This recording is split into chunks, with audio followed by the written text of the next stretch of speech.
Hello everybody and welcome to a brand new Elder Scrolls Online build video with me, Sherman. Today guys, we are taking a look at the Reaver tank. This is a Necromancer medium armor tank for starter players. This is to help new players adjust into tanking for doing dungeons or in-game trials to just kind of get started into the normal difficulties and moving up to the veteran difficulties.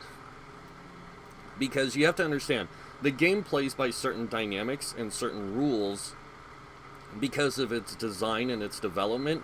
So most of the base game dungeons don't require a super tank, but they do require you to play to a certain degree or a certain level. And that's what this tank allows you to do, is play to that level so you can play those base game dungeons in normal and veteran, so you can get better gear, so you can get geared up for playing in harder difficulty. So, let's take a look at it. So as you can see, this is a Khajiit Necromancer. I chose Khajiit mainly because I just felt I wanted to do something a little different with it. And Khajiit just seemed to fit really well with the concept. So, that's just it, alright? And you have to understand, any role you play, any builds you play, you can play with any race. The game's made for that.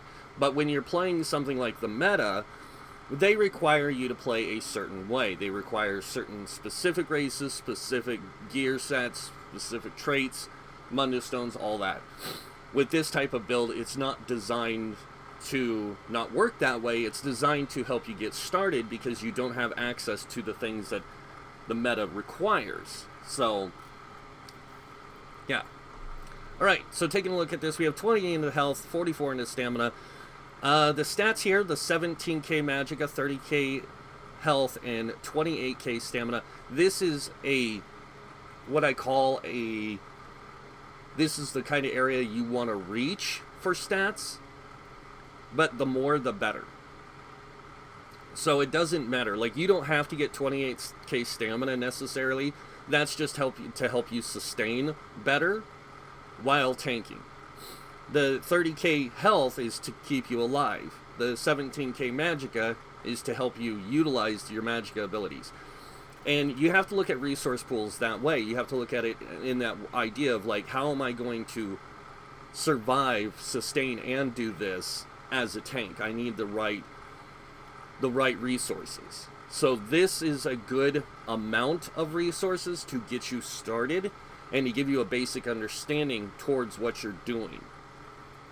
Alright, taking a look at the recovery rates, we do have a 599 magic recovery. It is really low, but that's because of the way, again, we set this build up. Moving on, we have 409 health recovery, 1471 stamina recovery, and the reason we're building for high stamina recovery is because we want to be able to get that stamina resource back. Even though we will be blocking a lot, if we throw out a heavy attack, it takes 2 seconds to do a heavy attack. So it pretty much takes the time for your recovery to kick in. So it will give you whatever you get back from your heavy attack plus this amount within that time frame. And it's just a way to help you sustain again. Alright, moving on. We have 1911 weapon damage. Don't worry too much about your weapon damage as a tank. It's not something that you have to be stressed about, but it is something that I like to have a little bit of. I like to be somewhere around almost 2k weapon damage on my tanks, just so I have enough weapon damage to kill things. Not just in dungeons, but also in normal gameplay experience, so I have a way to kill things faster, and I'm not sitting there for 2 hours fighting them. We don't have a super high weapon crit. Our resistances are gonna be low, because we do have access to some sets that can give us greater resistances, but your whole point of building a role from a basic build like this, a beginner build like this, into an advanced build is you gotta start with the basics. You gotta start with the lowest common denominator kind of thing, and you have to build into something better. You have to build into something more, and this is that stepping stone. So You do have a 19k spell and an 18k physical unbuffed. When you buff up,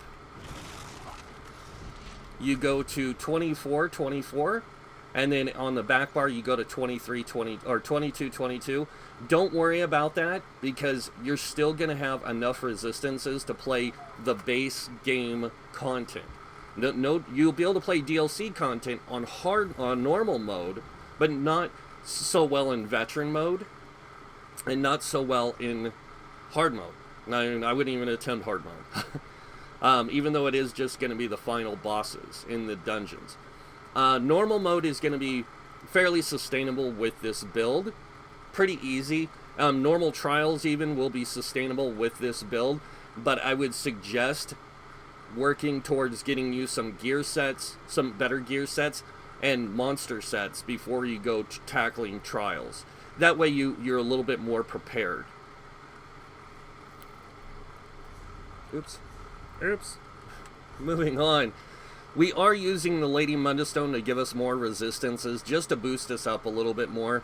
And we are using Tri-Stat Food. Now, Tri-Stat Food is something that a lot of tanks use. You do not have to use this. You can use whatever is readily available to you. But I would suggest trying to get Tri-Stat Food to get you to those pools that you need to be effective. So, alright. Now moving on to the gear sets. Tri-Stat Food, by the way, Longfin pasty with melon sauce. There is other versions, but this is the most common that people use. Is a good one. There is a purple food that is Tri-Stat. I think that doesn't require any levels, but I'm not sure. I think it's the crown food, so you can use that at any level. And you can get that from your daily login rewards. Try crown pots, or try pots, or try crown pots are going to be your best options.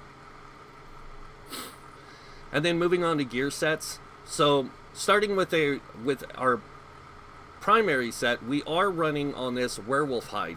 Now, werewolf hide, the only reason why I chose this is because it's a medium armor set that's really easy to obtain. It drops in, oh my gosh, Daggerfall? Glenumbra. It drops in Glenumbra. And it's, like I said, it's fairly easy to obtain by doing the the dolmens. And you can even do public dungeons, you can do world bosses, you can do a few other things to get the chest or the legs. You can purchase them from other players, because these are overland sets, so these can be traded or bought, or you can earn them yourselves. They're not difficult. The reason I chose it, though, was because, one, it gives you max health. Number two, it gives you max stam, which helps you sustain. Gives you a little bit of weapon damage, which does help. But it's when you take damage, you generate 5 ultimate. This effect can occur once every 5 seconds. So every 5 seconds that you're taking damage, you are generating 5 ultimate. This is a really good way for a medium armor tank, or even a heavy armor tank, to generate ultimate. And the way we have this set up is we are wearing the chest and the legs as werewolf hide, and we are using the jewelry. So this will give us the full 5-piece. The next 5-piece we're wearing is on the helm, shoulders, gloves, belts, and boots, and that is the Witchman's set. Now, Witchman's, I'm not really remembering where it drops, but it's another easy overland set to get. As you can see, it gives you some stam recovery, a little bit more weapon damage, and then it gives you max health. But it's when you use an ultimate, you heal for 30 health and restore 28 stamina per point of ultimate's cost. Now, this is just to help you sustain, okay? Like I said, the thing you have to learn how to do is you have to learn to sustain, but you have to learn to do it in such a way where it's on the minimum. So later in the game, you get better and better at sustaining with less and less capability, and instead you're relying on other sources of things to do that with.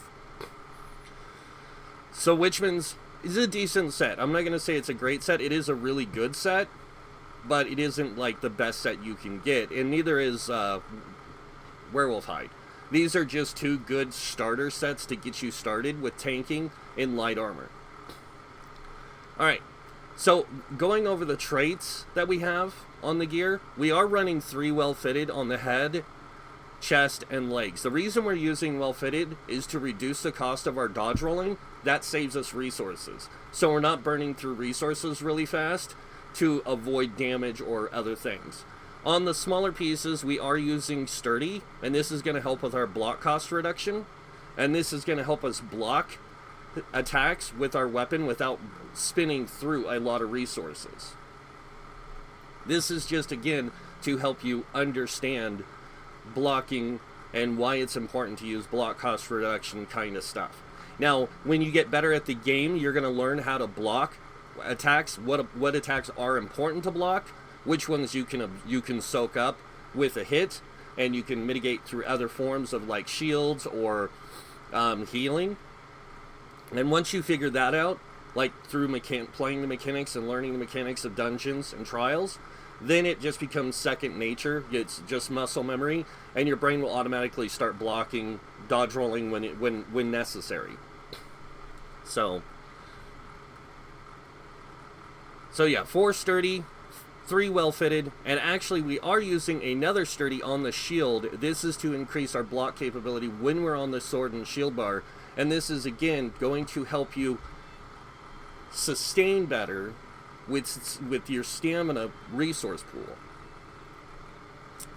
Moving on to the enchantments on the gear, we have 3 tri-stats, 4 technically, 1 on the sword and shield. So we have 3 tri-stats on the head, the chest, and the legs. You don't have to use tri-stats. The only reason why I'm using tri-stats is to show the full minimax potential of this build. Moving on to the other sets, we are using healthy in the smaller pieces. This is going to maximize our health pool and allow us to get to that higher pool rating. Now, in some cases, you can make this build have a lot higher health pool. It's just a matter of having the right tools and things to make your gear better. And it takes time. It's not something you're going to do in a day. You're not going to be able to get the best gear right away. You have to work for it. And sometimes you have to work really hard. So getting the right traits and all that stuff on your gear, that takes time. Alright. So moving on to the jewelry. The jewelry is all robust because it comes that way. So you're going to have all stamina-based jewelry. There's nothing that you can really do about it when you start, but later on you can change the traits on your jewelry to other things. I chose to leave it with robust just to show you, like, hey, this is what you're going to end up with. This is how you have to adjust. So that way you still have that high health pool, you have that high stamina pool, so you can still do the ability of tanking. Alright, as you can see, I have 2 stam recoveries on here and 1 block cost reduction, or shield play enchant. And this is going to help reduce, again, the block costs. Now, this doesn't get taken off from, or this does get taken off from our block costs right away. And then all of our block cost reduction gets done then. It's kind of weird how they do it. So, it's a great way to sustain resources. So, moving on to the shield, we are using a sturdy with a tri-stat again. Like I said, you don't have to. You could go all healthy and all the enchants if you want, and just dump everything into stamina, all your points into stamina, so that way you have like a good mix. You end up with about the same. Moving on to the weapon, the main hand, we are using a Crusher enchant on a sword and shield. The reason why we're using Crusher here is because later on, it depends on how you choose to continue tanking. You might switch one of your front bar or your back bar out to a 2-handed or a bow or an ice staff or something, so you can have a Crusher with a greater value to it. But since we're using this combination, we want to have that right. You just don't have it. So using the Crusher on the front bar isn't bad. It does reduce the enemy's spell and physical resist by 1054, which does help your group. And you do have your major breach, major fracture on this front bar, so this is going to apply that along with this, so it's really good. Next up, moving on to the back bar, we are using dual wield on the back bar, and I'll explain why in a minute. But here we have an endurance And we are using endurance weapons here, by the way. So we are using 2 endurance items. This is going to give us the 2-piece bonus from endurance, which is max health. So it's going to allow us to increase our health pool. And then moving on to the back bar, we are using 2 endurance weapons. Again, 1 infused, 1 defending. And the reason we're using the defending weapon is it does give you almost the same amount of resistance as like an ice staff would, or a shield would to some degree. So you can have that extra resistance on the back bar. But here we have a weakening enchant and we have a hardening enchant. And a hardening enchant is going to give you a shield for 2,480. This is going to give you a way to mitigate some incoming damage when you're on the back bar. And that is the gear, guys, and the traits, all that stuff. Food, drinks. We're going to move over to the skills now. Skills are a little more lenient with this build than they were with my first build, because we do have the tools, certain tools, so we don't need to utilize other skills. So, make sure, though, that you do get all your class passives, because in case you do change your build later on, you can have access to those other skills in those other trees, and this will help you mainly just already have the passives taken care of. Moving on to weapon skills, we are using one-handed sword and shield, so you want to make sure you have all the one-handed sword and shield passives and all the dual-wield passives. Moving on to the armor. Light armor, because we are using medium armor for this build, we want the top 3 filled in. Medium armor, you want to fill in all of them, and heavy armor, the top 3. Moving on to soul magic, soul summons and soul lock. And now people ask me all the time, why do you suggest these? Soul summons allows you to revive once every hour without a soul gem, because otherwise it takes a soul gem to revive. So this way you don't have to waste that soul gem to revive if you die in a dungeon or in a trial. You actually can bypass at least 1 every hour. Soul Lock allows you to fill an empty soul gem with a 10% on killing an enemy. So this just allows you to fill empty soul gems, and because you get a lot of empty soul gems throughout the game, so this just allows you to fill them, and it gives you more soul gems to use for resurrecting yourself or others, or charging up your weapons, your enchants on your weapons. Moving on, Fighters Guild. Now with this one, I went ahead and filled in all the Fighters Guild, because later on, depending on how I decide I want to play the build, I might utilize some of these abilities. And when I do, taking advantage of the Fighters Guild skill line is going to help improve my gameplay, but it's also going to help improve other things. So it's just dependent on how you play. Mages Guild. Just need Persuasive Will. We're not using any Mage Guild abilities really for this build, so there's no reason to take the Mage Guild abilities. Psijic Order, I would suggest getting Deep Thoughts just in case, because if you do have resource issues, this is a good way to get resources back, and it will heal you and everything else, and it gives you 30% damage reduction while it's active if you have all the skill traits unlocked, or passives unlocked. And also it allows you to have a 5k barrier on the front bar when you block. Undaunted. When you get Undaunted, you just want to unlock the bottom 2 passives. This is going to allow you to get the most extra benefit out of it. This is going to allow you to get resources, more resources when you activate a synergy. This is going to allow you to get higher health, stamina, and magicka. Now, what you technically want to work towards is having what's called a 5-1-1 setup. That means 5 medium, 1 heavy, 1 light. That means your monster set, you want to make heavy and light, and you want to go 5 medium on the body. This way you get the full advantage of this, and you get 6% more to your stat pools. This just builds out your character and fills it out more. And this will make your health pool higher, it'll make your stamina pool higher, it makes your magicka pool higher. So that way you have more resources to utilize. Moving on to Alliance War. Assault. If you can get this before you start tanking, I would suggest getting this ability. It's called Aggressive Warhorn. It is in the Assault line, and you get this skill line from playing PvP. So any Battlegrounds or Cyrodiil PvP will allow you to unlock this skill line. And then once you unlock the skill line, you have to play PvP to max it out or to fill it up to where you unlock this skill. I think you can unlock this skill at level 6 in PvP, or Assault level 6 up here. And then you can unlock this, and then you have this ability. You want to morph it into Aggressive Warhorn from Warhorn. And this way you get that group tool that allows you to boost your group's max magicka stamina by 10% for 30 seconds and grant them major force.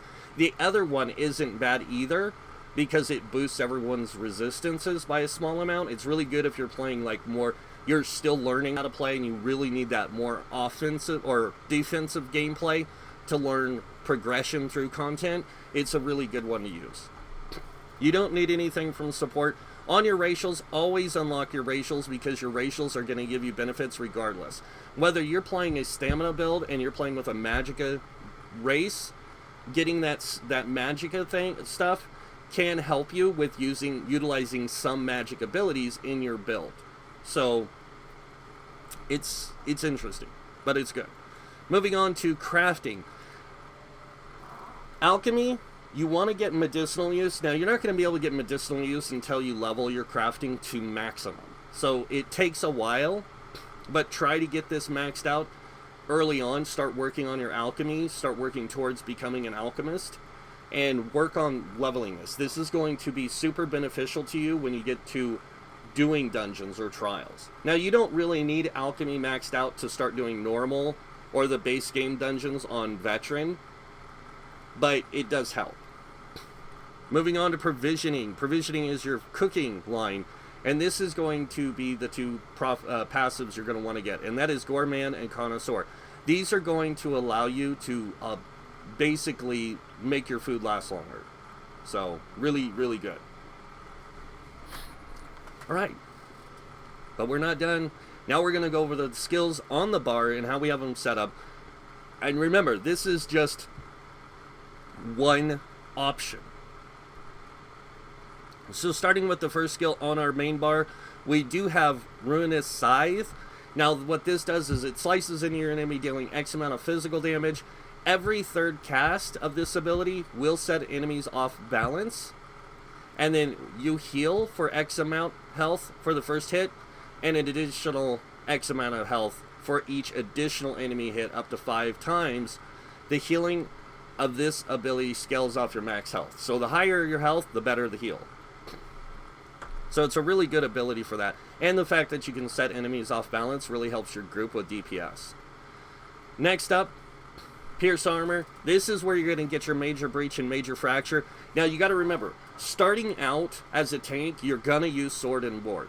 There is, especially if you're using a stamina build, Sword and Board is going to be the easiest tool to tank with, because the first skill you get in the skill line is a taunt, and it is your source of Major Fracture.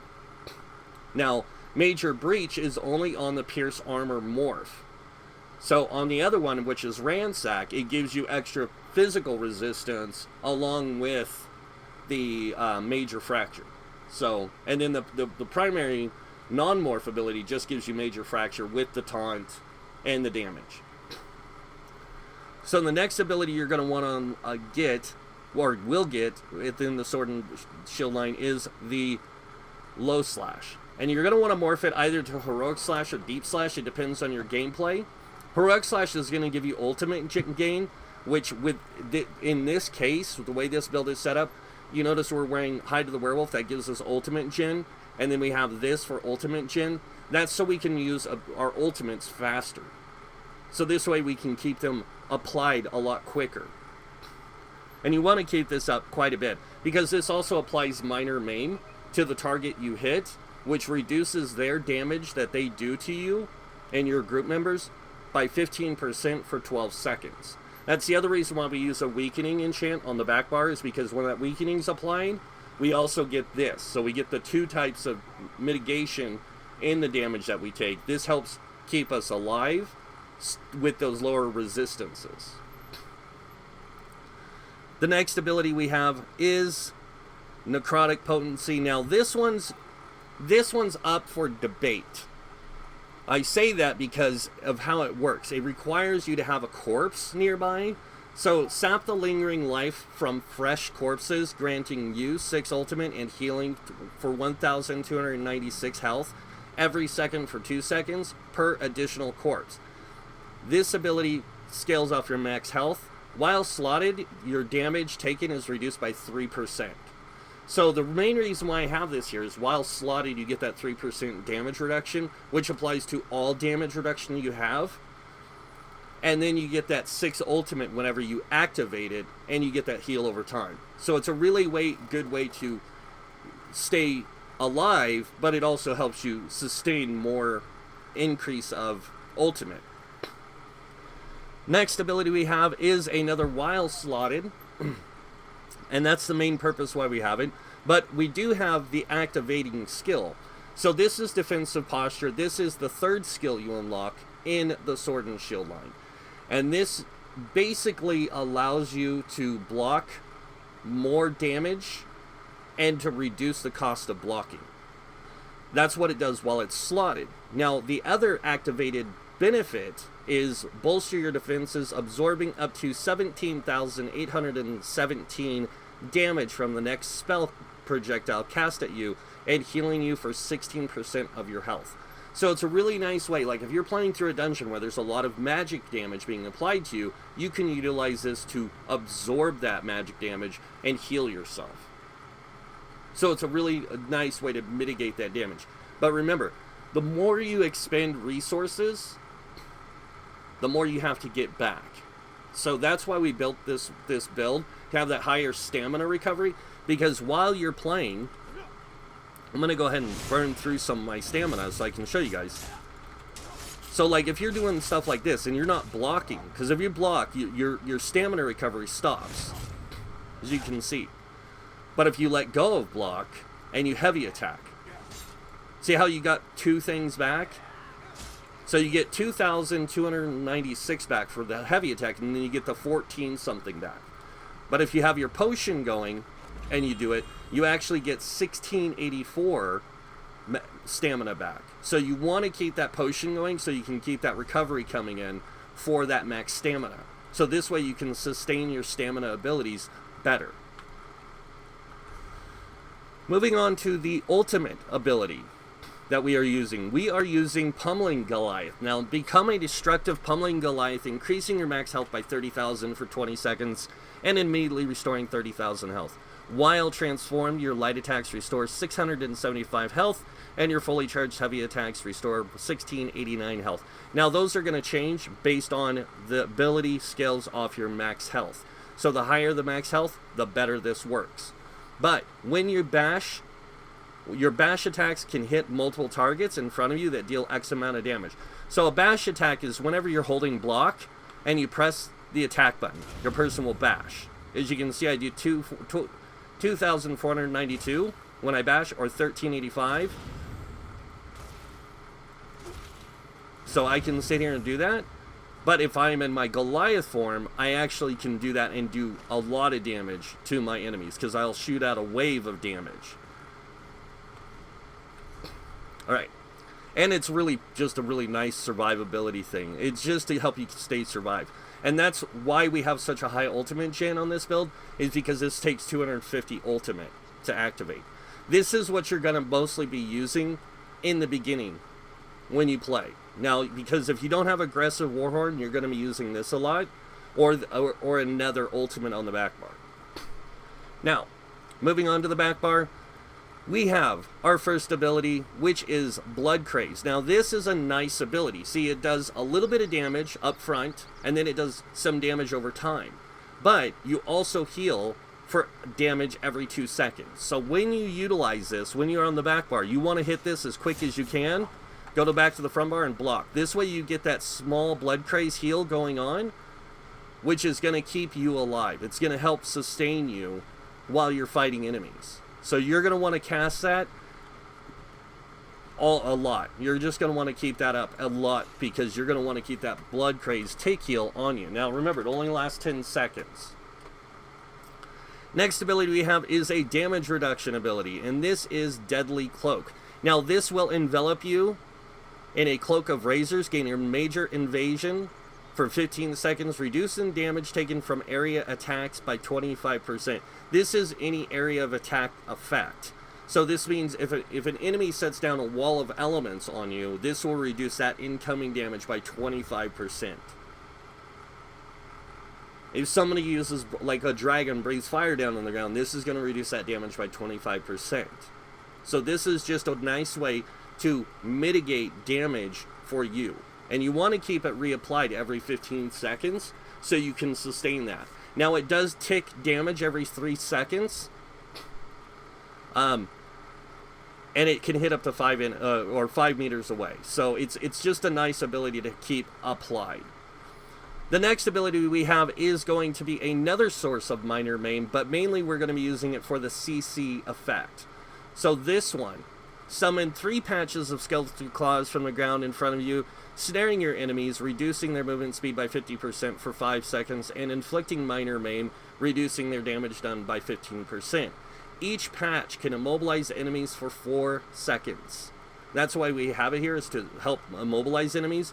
Another ability that you can put here if you want to, that would be kind of good, and it would help you have an extra thing to summon and give you an extra corpse to summon from, is the Spirit Mender. You can use this on there instead. This is going to give you a healing like animated thing that's going to follow you around, and it'll heal you, and then when it dies you can use its corpse for other purposes. Next ability we have on our bar is the Agony Totem. Now this is a great ability. Summon an effigy of bone at your feet that gives you minor protection to you and your allies for 9.5 seconds, reducing damage taken by 8%. Now this is a 6-meter range, so if you're fighting an enemy and you cast it, it's going to be around you mostly. So you keep this casted, and it's going to help you reduce the incoming damage you take by 8%. This also applies when you're on the front bar, and you have that 3% damage reduction. Or if you're blocking and you're mitigating even more damage, this is going to help you do that really, really well. Next ability we have is Beckoning Armor. Now you can see these are all Magicka abilities, so these you got to be very careful when utilizing, because these two cost a lot, and you only have 17,000 Magicka, so you don't want to be spamming these. You want to use these for situations like trash fights, not on bosses. You want to use this on bosses, not on trash fights.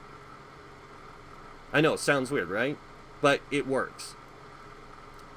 Beckoning Armor, also a Magicka thing. You're going to be casting this a lot. It lasts for 20 seconds. Wrap yourself in Hardened Bone, granting you major resolve and major ward, increasing your spell and physical resist by 5,280 for 20 seconds. This is what boosts your resistances and is going to help you stay alive.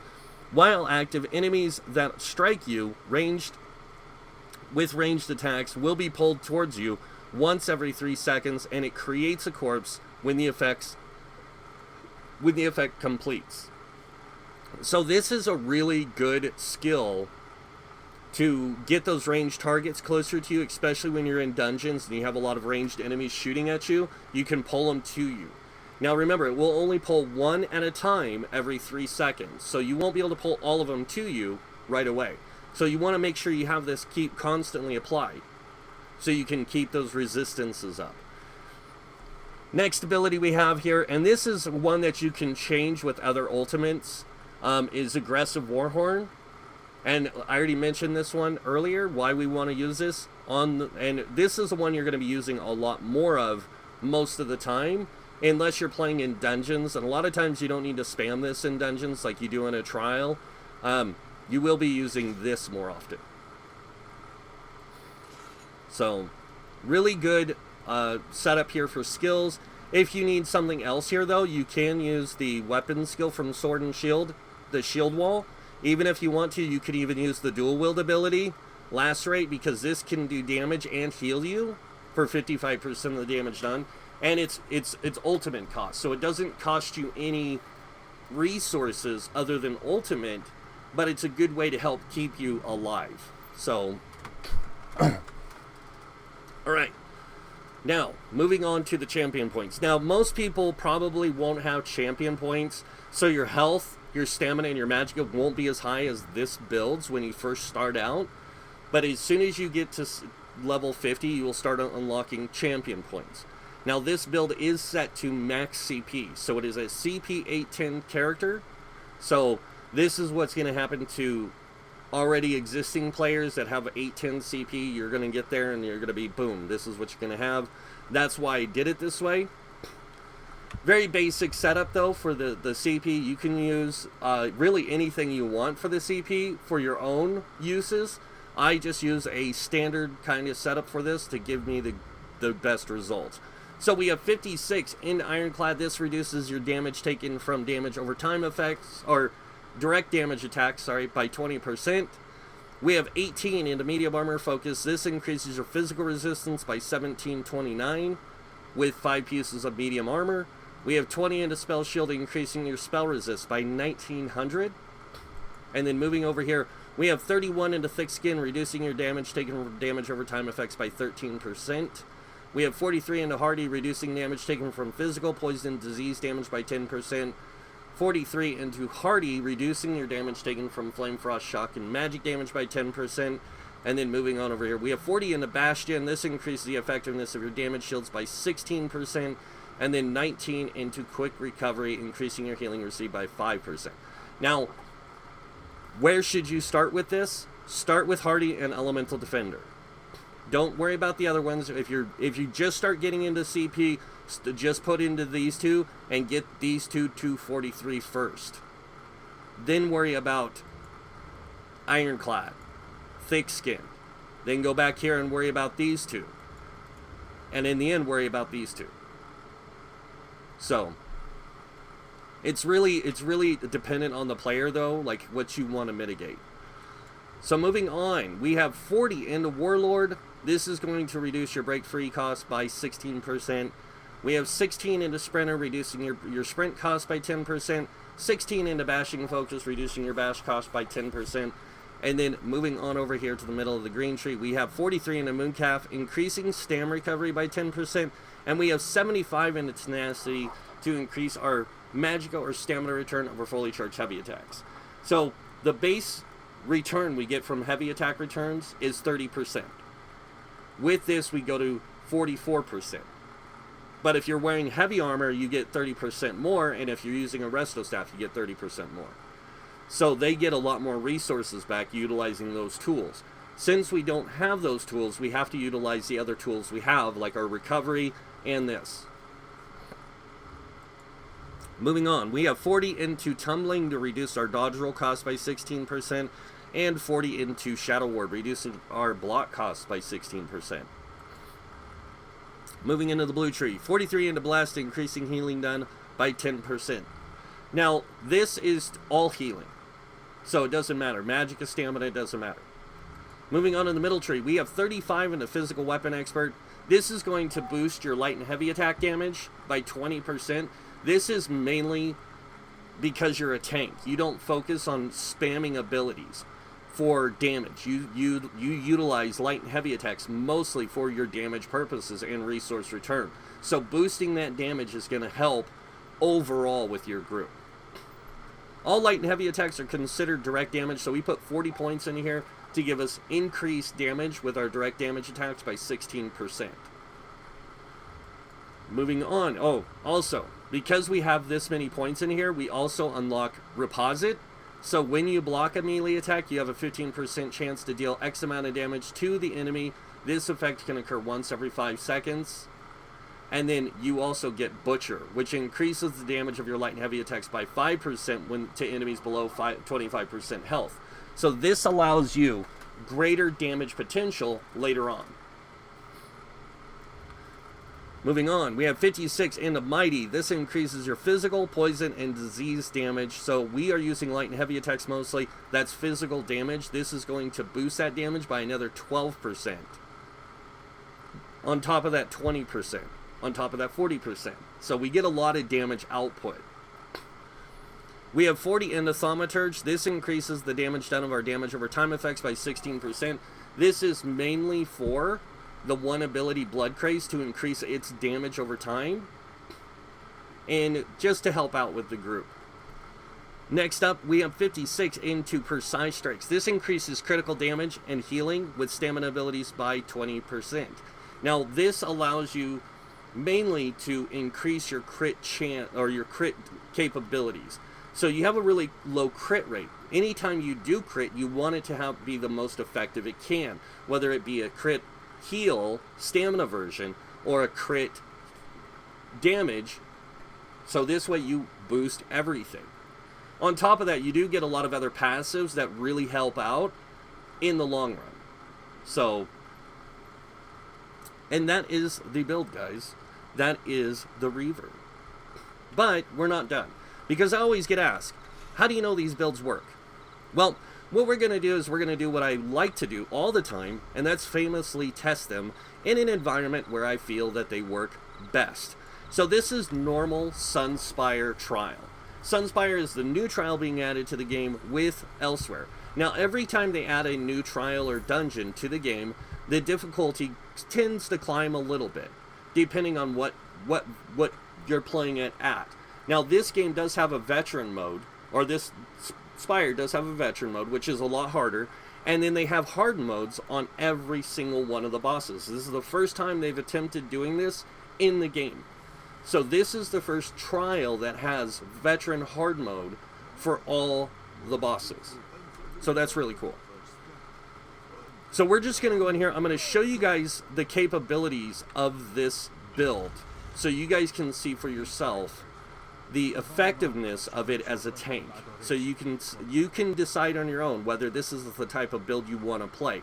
Now, you got to remember, later on in the game, you might switch to a number of different types of builds, from two-handed tanking to bow tanking to dual wield tanking to a lot of different stuff, because you have that ability to find that playstyle that best suits you. But always starting out, whether you're playing stamina or magicka, you have to start with magicka side, has to start with ice staffs, stamina side has to start with sword and board.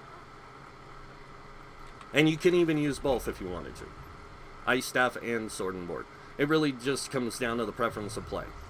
So here we are. We're in this trial on normal mode. I'm going to go ahead and do this. I'm going to get all my stuff going.